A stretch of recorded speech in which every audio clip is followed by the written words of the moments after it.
आध्यात्म सरोवर ग्रंथ में पृष्ठ संख्या 294 294 पीछे हम अनेक चर्चाएं करते हुए आ रहे हैं। विवेक वैराग्य की प्राप्ति कैसे करें और आगे अभी आध्यात्मिक विषय की चर्चा हम कर रहे हैं। तो देखिए, वस्तुतः केवल ईंट पत्थरों का ज्ञान ही पूर्ण ज्ञान नहीं है। उनसे प्राप्त उपलब्धियां ही मानव जीवन के लिए पर्याप्त व अंतिम नहीं हैं। इसके साथ साथ आत्मा परमात्मा का ज्ञान भी अनिवार्य है। पूर्ण सुख शांतिमय जीवन के लिए आध्यात्मिकता के अतिरिक्त अन्य कोई उपाय नहीं है। आध्यात्मिक आदर्शों तथा यथार्थ ज्ञान की उपेक्षा का एक दुष्परिणाम यह भी हुआ कि समाज में अपूज्यों की पूजा होने लगी। आदर्श रहित अन आध्यात्मिक व्यक्ति भी मात्र ऊपरी दिखावे, वस्त्र, विन्यास, केस, वेश आदि से युक्त होकर पूजित होने लगे। अंदर से भले ही वे जड़, निर्बुद्धि, स्वार्थी, दंभी, छली, कपटी, कामी, क्रोधी, पाखंडी, लुटेरा आदि क्यों ना हो, बस उनके ये दोष अप्रकट होने चाहिए अथवा सार्वजनिक रूप में सिद्ध नहीं होने चाहिए। इतने मात्र से ही उनकी महात्माई का झंडा ऊंचा होकर लहराने लगता है। मीठी मीठी बातें बनाना जानते हों, फिर तो वे भोली भाली जनता में भगवान का अवतार मान लिए जाते हैं। किसी के लिए तो साक्षात भगवान तथा किसी किसी के लिए भगवान से भी महान हो जाता है। उनके चरणों की धोवन के लिए बहुत बड़ा समुदाय 4-4 घंटे तक हजारों की लंबी पंक्ति में धक्के मुक्के खाकर भी अपना सौभाग्य समझता है। कभी ऐसा भी हुआ कि धर्मनिरपेक्ष देश की किसी प्रधानमंत्री ने भी अपने शपथ ग्रहण से पूर्व उन महात्माओं का आशीर्वाद लेना अपना कर्तव्य समझा। आज व्यक्ति, समाज, राष्ट्र और विश्व सबके सब विनाश के कगार पर खड़े हुए हैं। पुनरपि आध्यात्मिकता को शत्रु से भी भयंकर माना जा रहा है। व्यक्ति सोच रहे हैं कि आध्यात्मिकता तो हमारे बस के ही नहीं है, अथवा आध्यात्मिक हो गई तो व्यक्ति दुखी मर जाएगा, भूखे मर जाएगा, ऐसे सोचते हैं लोग। आध्यात्मिकता से दूर रहते हैं, ध्यान, सत्संग, यज्ञ आदि आदि से दूर रहते हैं। भारत जैसा राष्ट्र भी एक और अपनी संस्कृति, सभ्यता और इतिहास को विश्व में सर्वश्रेष्ठ होने की घोषणा करता है, तो दूसरी ओर इसको अपनाना, बढ़ाना और रक्षा करना तो दूर की बात रही, इसको कंधा देने की प्रतीक्षा करना ही अपना सर्वोपरि कर्तव्य समझता है। आज इस राष्ट्र का जो लक्ष्य बना हुआ है तथा जिस प्रकार पुरुषार्थ किया जा रहा है, संभवतः उससे आर्थिक संपन्नता और विलास की वृद्धि हो जाए, परंतु जो सुख, शांति, गौरव तथा प्रतिष्ठा पूर्ण इतिहास रहा है, उसका पुनः निर्माण कदापि नहीं हो सकता। आज का सबसे विकसित राष्ट्र भले ही अंतरिक्ष में नगर बसा ले, किंतु उसके कलुषित हृदय में वहाँ भी अद्वितीय सुख शांति नहीं पनप सकती, जो कि यहाँ की ऐतिहासिक झोपड़ियों में रही है। अतः भारत को भी उनके अंधानुकरण का अनुचित परिणाम अवश्य भोगना पड़ेगा। तो ये सब विचारणीय विषय है। देखिए, कुछ ऐसे महानुभाव हैं जिनका अध्यात्म के प्रति लगाव है। ईश्वर, वेद, सभ्यता, संस्कृति, आदर्श, मानवता, राष्ट्रीयता के प्रति वे निष्ठावान हैं, परंतु उन्हें और बढ़कर विचारना चाहिए। जैसे वे बने बनाए, तपे तपाए साधु संत, महात्मा, पंडित, आचार्य और गुरुदेवों को आध्यात्म का रक्षक मानते हैं, उनकी सहायता, रक्षा आदि के लिए प्रयत्नशील रहते हैं, वैसे ही नवीन अथवा मार्ग आरूढ़ जिज्ञासियों के प्रति नहीं रहते हैं। उनकी रक्षा, सहायता को कोई महत्व नहीं देते हैं। अगर नवीन जिज्ञासाओं जो कि योग्य तथा प्रामाणिक हो, इनको सहायता, प्रोत्साहन आदि मिले तो वे शीघ्रता से बलपूर्वक देश, समाज और विश्व के लिए अपना निर्माण कर जीवन के परम लक्ष्य को भी प्राप्त कर सकते हैं, करा सकते हैं। तो बहुत लोग लगे हुए हैं, कर भी रहे हैं, लेकिन जितना हमको करना चाहिए, जिस रूप में करना चाहिए, वैसे हम करते नहीं हैं और थोड़ा बहुत परिणाम आता है। कुछ महानुभाव उन स्वार्थी दूधियों के समान हैं जो दूधिये दूध के लिए गाय भैंस आदि में तो विश्वास रखते हैं, परंतु गौ आदि तथा उनकी भावी पीढ़ियों के प्रति किंचित भी उदारता नहीं रखते हैं। जैसे दूध देने वाली गाय आदि के चारा पानी सेवा आदि का प्रबंध करते हैं, वैसे ही दूध दे चुकी का तथा बछड़े आदि का कोई ध्यान नहीं रखते हैं, अपितु उन्हें मरने के लिए विवश कर देते हैं अथवा कसाईयों के हाथों मरवा भी देते हैं। जैसे इन स्वार्थी दूधियों के लोभ के कारण गोवंश का सत्यानाश हो रहा है, वैसे ही इन महानुभावों की उपेक्षा ने देश की वयोवृद्ध तथा भावी शक्तियों को इस ओर से विमुख होने में बाध्य करके आध्यात्मिकता की जड़ खोद डाली है। जहाँ तक व्यक्तिगत दृष्टि से इन्हें ज्ञान सत्संग आदि समझ में आता है, वहाँ तक उस स्थिति तथा विद्वानों की वृद्धि तथा संरक्षण आदि का प्रयत्न करते हैं। तो आज जितने कुछ धार्मिक व्यक्ति हैं समाज में, उन लोग करते हैं, जितना इतना समझ में आता है उस दृष्टि से विद्वानों की सेवा करते हैं, उनका सत्संग करते हैं, उनके प्रति श्रद्धा रखते हैं, उनसे लाभ उठाते हैं, ऐसे ही गायों से भी, लेकिन उनकी मात्रा कम है। जो बाकी शेष हैं वे उत्कृष्ट स्थितियों तथा विद्वानों के विषय में कोई विचार या प्रयत्न नहीं करते हैं। यदि देश में श्रेष्ठ विद्वान आचार्य सन्यासी ऋषि महर्षि होंगे तो कितना बड़ा लाभ होगा, उसके विषय में कोई सोचते भी नहीं, क्योंकि ज्ञान के बिना सर्वत्र अंधकार हो जाता है, श्रेष्ठ ज्ञान के बिना। विशेषकर वे माता पिता जिनको कि उनके छोटे बच्चे भी उंगलियों पर नचाने लगते हैं, उनकी आज्ञाओं का खुलकर उल्लंघन करते हैं, छल कपट दुराचार आदि दोषों में आकंठ डूबते चले जा रहे हैं, घर उजड़ने की पूरी तैयारी में जुट गए हैं।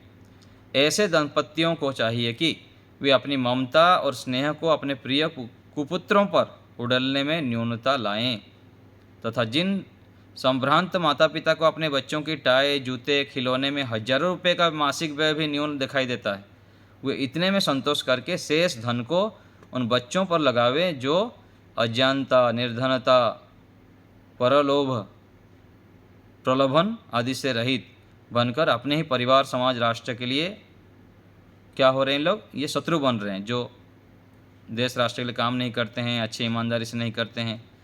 तो उनके लिए कम पैसा लगाना चाहिए माता पिता को, और जो निर्धन हैं असहाय हैं उनके लिए कुछ प्रतिशत निकालकर दान करना चाहिए, उन्हें पराया बनने से रोकें। इस प्रकार भी विधर्मियों के प्रतिकार से आध्यात्मिकता की कुछ सुरक्षा हो सकेगी। तो स्वामी सत्यपति जी की घटना है ना, बताते हैं कि स्वामी जी को कोई पूछा कि स्वामी जी पक्षपात क्या होता है, तो स्वामी जी बोले पक्षपात वह है, बताता हूँ, कि आपके बेटे यज्ञ करते हैं नहीं, संध्या करते हैं नहीं, सुबह जल्दी उठते हैं, व्यायाम आदि करते हैं नहीं। तो ऐसे पूछते गए तो बोले ये होता है पक्षपात। ये देखिए यहाँ जो ब्रह्मचारी लोग रहते हैं गुरुकुल में, उन लोग संध्या करते हैं, यज्ञ करते हैं, वेद को पढ़ते हैं, जीवन को अच्छा बनाते हैं, इनके लिए तो आप कुछ करते नहीं, और अपने बच्चों के लिए सारे कुछ करते हैं। ये होता है पक्षपात।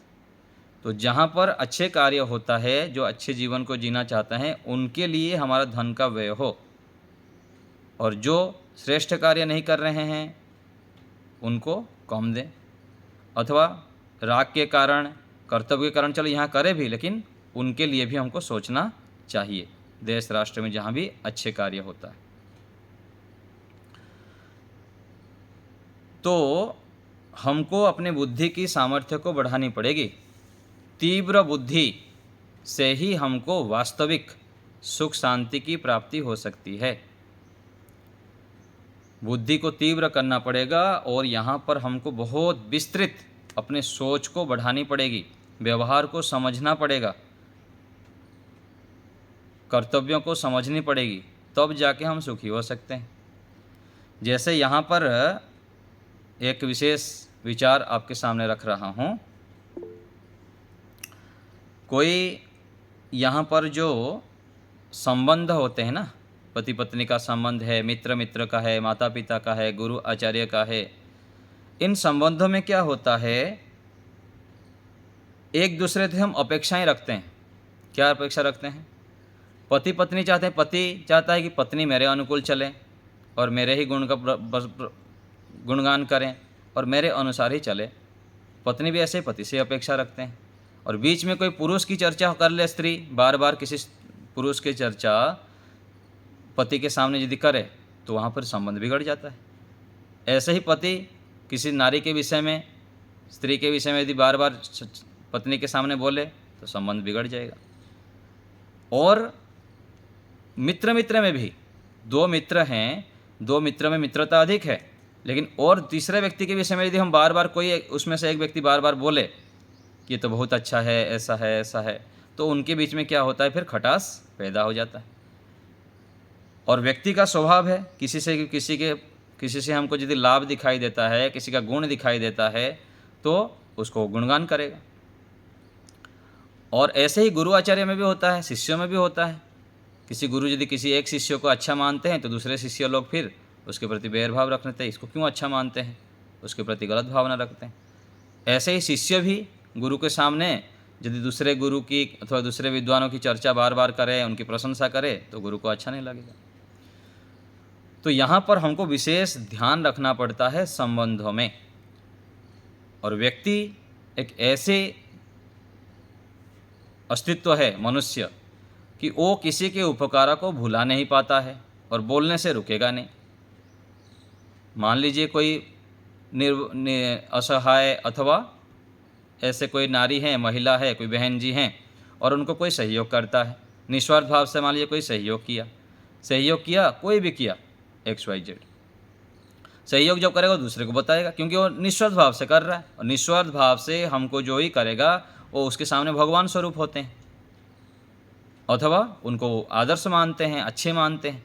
उस स्थिति में उस व्यक्ति को, उस जो बहन है अथवा कोई भी पुरुष है, कुछ चीज़ में वो जो हमारी मित्रता है, किसी से भी गुरु है, आचार्य है, पति है, जो भी है, उनके बार बार उनके सामने चर्चा नहीं करनी चाहिए।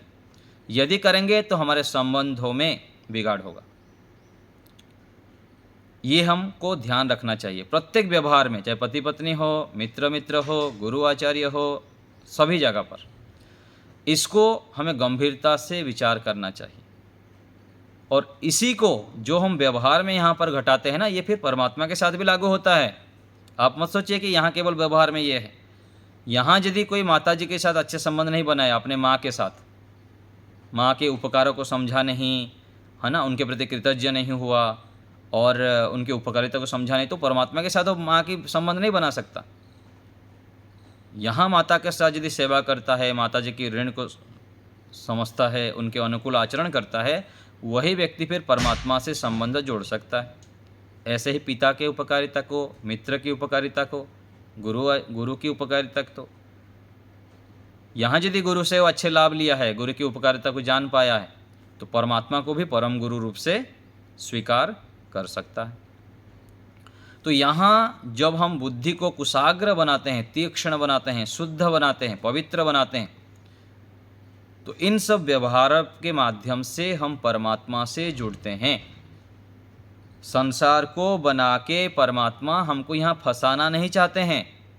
इन सब व्यक्तियों के माध्यम से, वस्तुओं के माध्यम से, स्थानों के माध्यम से परमात्मा शिक्षा देते हुए हमको इससे बाहर लेना चाहते हैं, मोक्ष प्राप्त कराना चाहते हैं, अत्यंत सुख दिलाना चाहते हैं।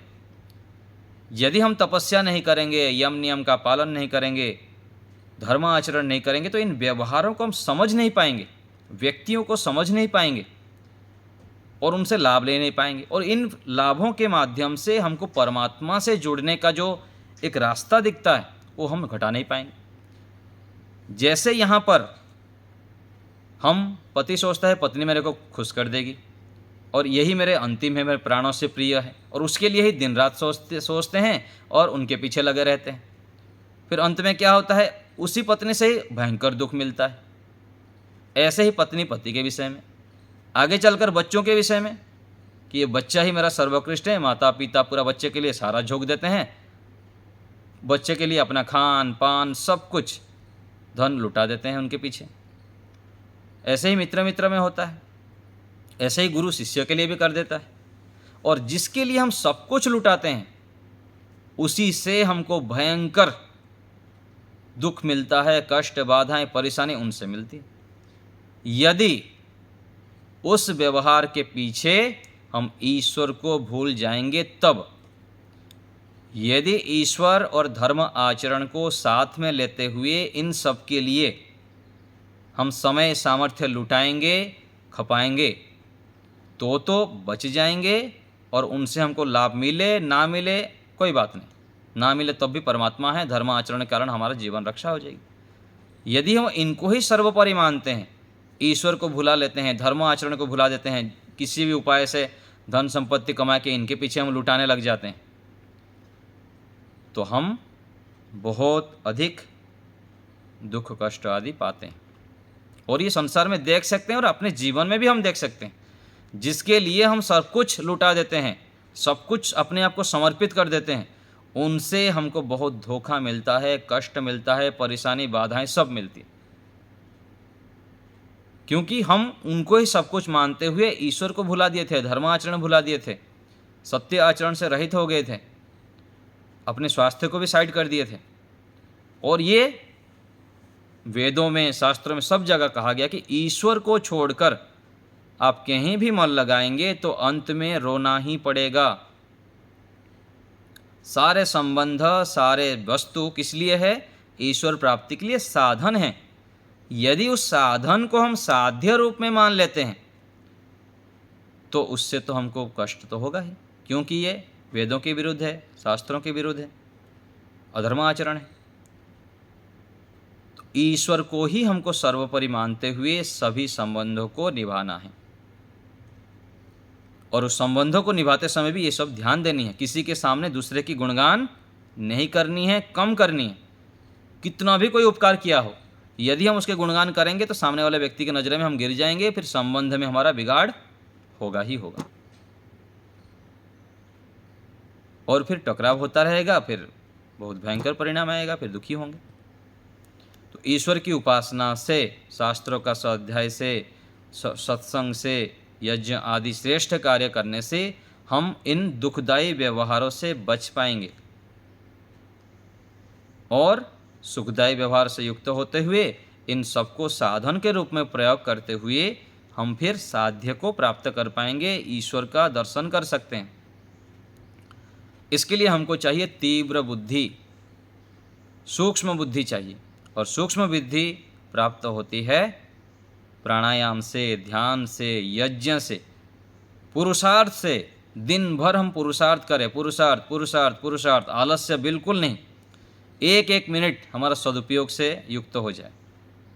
इधर उधर बातें करना, इधर उधर के समय बर्बाद करना, ये बिल्कुल ठीक कर्म नहीं है, आलस्य है ये। और इससे हमको फिर दुख होगा, अधिक दुख होगा। ऋषभ जी माइक म्यूट करिए।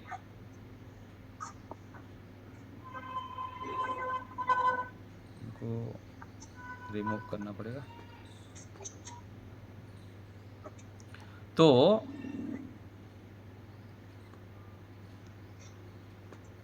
हमको इस रूप में अपने ज्ञान विज्ञान को बढ़ाते रहना चाहिए, सोचना चाहिए, विचारना चाहिए। नहीं तो फिर व्यवहार में हम दुखी तो होंगे ही, समस्या से युक्त होंगे, लेकिन परमात्मा के मार्ग की पथिक भी नहीं बन पाएंगे। इसलिए हमको निरंतर तपस्या करनी चाहिए। प्राणायाम अधिक से अधिक करें, व्यायाम अधिक से अधिक करें, स्वाध्याय, मौन, एकांतवास, सात्विक भोजन, अल्पाहार कम भोजन करें, पौष्टिक भोजन करें, दूध, दही, घी, मक्खन आदि खाते रहें, फल आदि खाएं, सब्जियां खाएं, और आयुर्वेद का भी सेवन करते रहें। आंवला, एलोवेरा, गिलोय, तुलसी, नीम, गोमूत्र आदि आदि का भी सेवन करते रहिए। इससे हमारा स्वास्थ्य ठीक रहेगा, तो हम सत्वगुण से युक्त होंगे, और इन सूक्ष्म जो शास्त्रों की बातें हैं, ऋषियों की बातें हैं, ईश्वर की जो आज्ञा हैं, इनको हम अच्छी प्रकार से समझ पाएंगे। सूक्ष्म बुद्धि करें, स्थूल बुद्धि नहीं। समय का पालन करें। हमारा कक्षा का समय कितने बजे है? 2 बजे है, तो 1:58 को पहुंच जाना चाहिए। ये क्या है? सूक्ष्म बुद्धि है, तीव्र बुद्धि और जागरूकता है। ये किसी को कहीं पर समय दिए हैं कि उनको इतने बजे आना है तो 2 मिनट पहले पहुंच जाना है। घर में नियम बनाए हैं कि मुझको इतने बजे उठना है तो 2 मिनट पहले उठ जाना है। यज्ञ करना है, नियम बनाए हैं आप 6:30 बजे यज्ञ करना है तो 6:30 बजे पूरा शुरू हो जाए। ऐसे हमारे दिनचर्या हो, व्यवस्थित दिनचर्या हो, खाने का समय निश्चित हो, व्यायाम का समय हो, यज्ञ का समय, ध्यान का समय, स्वाध्याय का समय, निश्चित समय बनाएं और उसके अनुसार सही समय पर उस कार्य को करें। तब हम जागरूक माने जाएंगे और इस जागरूकता के कारण हमारे जीवन में दिव्यता से हम युक्त हो जाते हैं, दिव्य बन जाते हैं, सामान्य से हम विशेष बन जाते हैं यदि हमारे अंदर जागरूकता हो। मन चाहे कक्षा में जब चाहे तब जुड़ गए, कभी जुड़े कभी नहीं जुड़े, जब चाहे यज्ञ कर लिए, कभी किए कभी नहीं किए, व्यायाम कभी किए कभी नहीं किए। ऐसे ही अस्त व्यस्त दिनचर्या रहने से हम अपने जीवन को श्रेष्ठतम शिखर पर, ऊंचाई पर नहीं ले पाएंगे। अब जब तक हम ऊंचाई पर नहीं ले जाएंगे अपने जीवन को, तो फिर हम जो चाहते हैं वो प्राप्त नहीं कर सकते अथवा बहुत विलम्ब हो जाएगा। तो हमको नियम अनुशासन से बंधे हुए रहना है, श्रेष्ठ कार्य निरंतर करते जाना है। थोड़ा सा आगे पढ़ लेते हैं। पृष्ठ संख्या 296 में नीचे की ओर हम देख रहे हैं, पारिवारिक व्यक्ति का कर्तव्य है कि स्वयं बलिष्ठ, निरोग, ज्ञानवान होकर परिवार को भी शांति संपन्न बनाए, पुनः समाज के प्रति अग्रसर होवे। किंतु जो व्यक्ति केवल स्वयं अथवा पारिवारिक जीवन को व्यवस्थित करके समाज की ओर ध्यान नहीं देता, वह आध्यात्मिक नहीं हो सकेगा। इसी प्रकार जो ग्राम, नगर, राष्ट्र तथा विश्व के लिए विचार नहीं करता, उनमें आदर्श निर्माण के लिए कोई योजना नहीं रखता, तो आध्यात्मिक दृष्टि से वह व्यक्ति भी दोषी है, दंडनीय है, पाप का भागी बनेगा। अंततः ईश्वर की न्याय व्यवस्था से बच नहीं सकता। जहाँ हम अपने घरों में रहते हैं वहाँ घर की सफाई करके कचरा गली में डाल देते हैं और सोचते हैं अब हम गंदगी से दूर हो गए, परंतु ऐसा नहीं होता।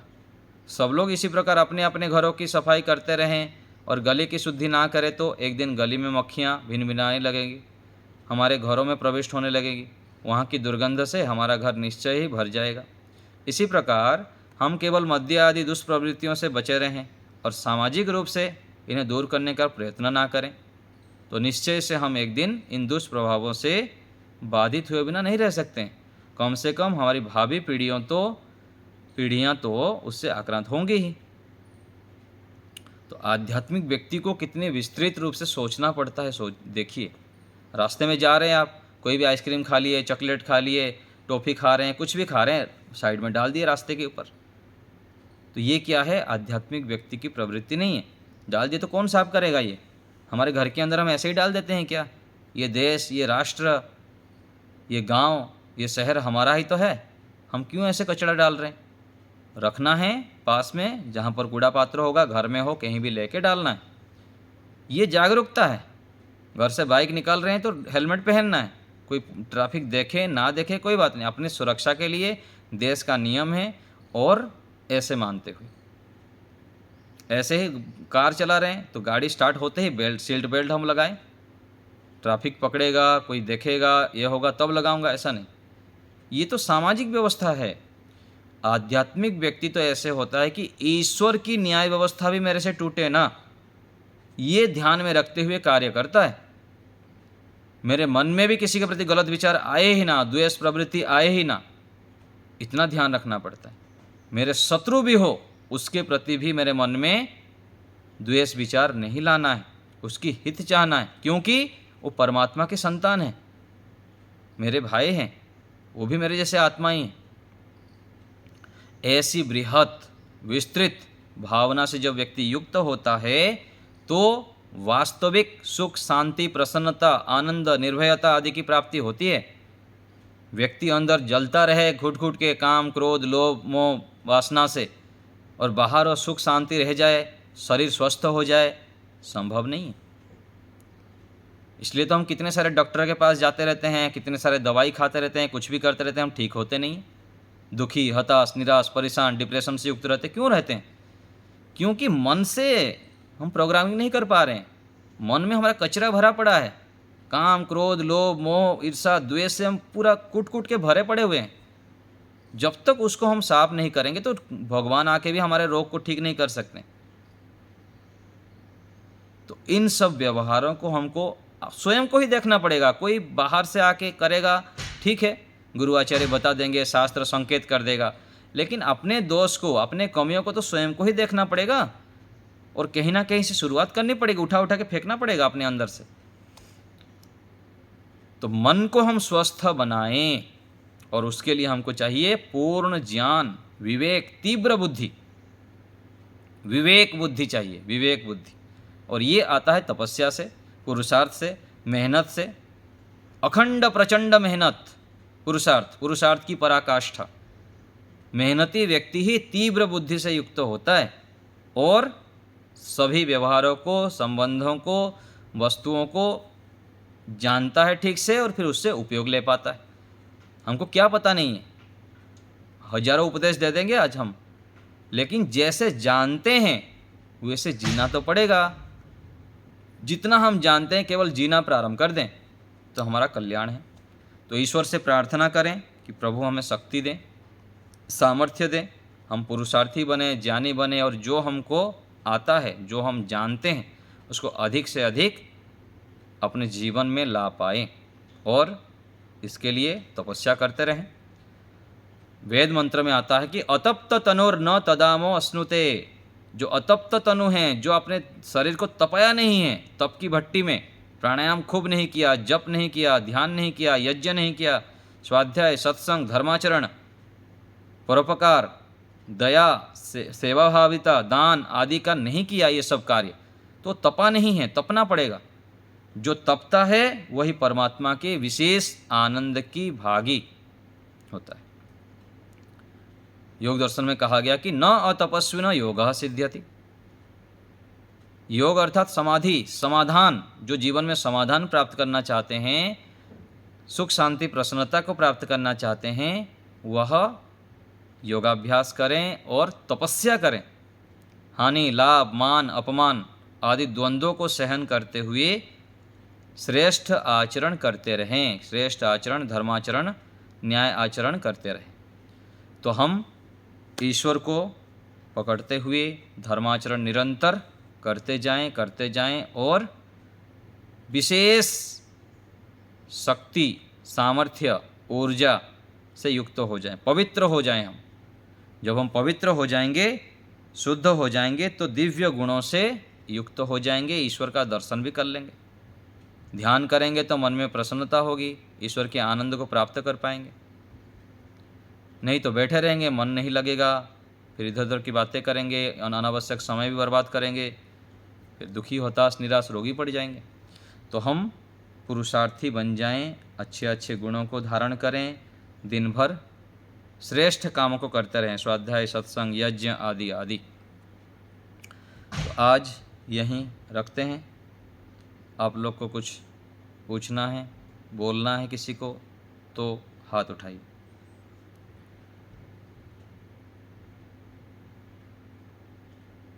निमाई जी बोलिए। नमस्ते आचार्य जी। मेरे मन में एक शंका है। हम तो जान लिए हैं कि अच्छा कर्म करेंगे तो अच्छा फल मिलेगा, बुरे कर्म करेंगे तो बुरे फल मिलेगा। कर्म करने के लिए आत्मा ही स्वतंत्र है और आत्मा के बिना अनुमति से हम शरीर, वाणी और मन से कुछ भी नहीं काम कर पाएंगे। तो फिर शरीर में इतना पीड़ा क्यों आते हैं? पीड़ा आते हैं कि हम पीड़ा आते हैं, हम देते हैं स्वामी जी, ये आचार्य जी, जैसे एक व्यक्ति एक खंडा से किसी व्यक्ति को घायल कर दिया, मार दिया, तो किसको मिलता है? वो खंडा को नहीं मिलता है, वो दोष मिलता है वो। नहीं, वही समझिए, वही मैं समझा रहा हूँ आपको, समझा रहा हूँ मैं, समझ गया आपकी बात, समझ गया मैं। अभी सुनिए मेरी बात। दिन भर हम हजारों गलतियाँ करते हैं और हम अपने आप को मान के चलते हैं कि ओके, टेस्टेड, मैं बहुत अच्छा हूँ, बहुत अच्छा हूँ, सबसे अच्छा हूँ मैं। ये जो मानते हैं ना, ये सब दुखों का कारण है। दिन भर हम हजारों क्रियाएं गलत करते हैं, हजारों क्रियाएं के साथ साथ कई सारे गलत आचरण करते रहते हैं, अधर्म आचरण करते रहते हैं। उस अधर्म आचरण के कारण हमको दुख होता है, चाहे शारीरिक पीड़ा हो, मानसिक पीड़ा हो, सब।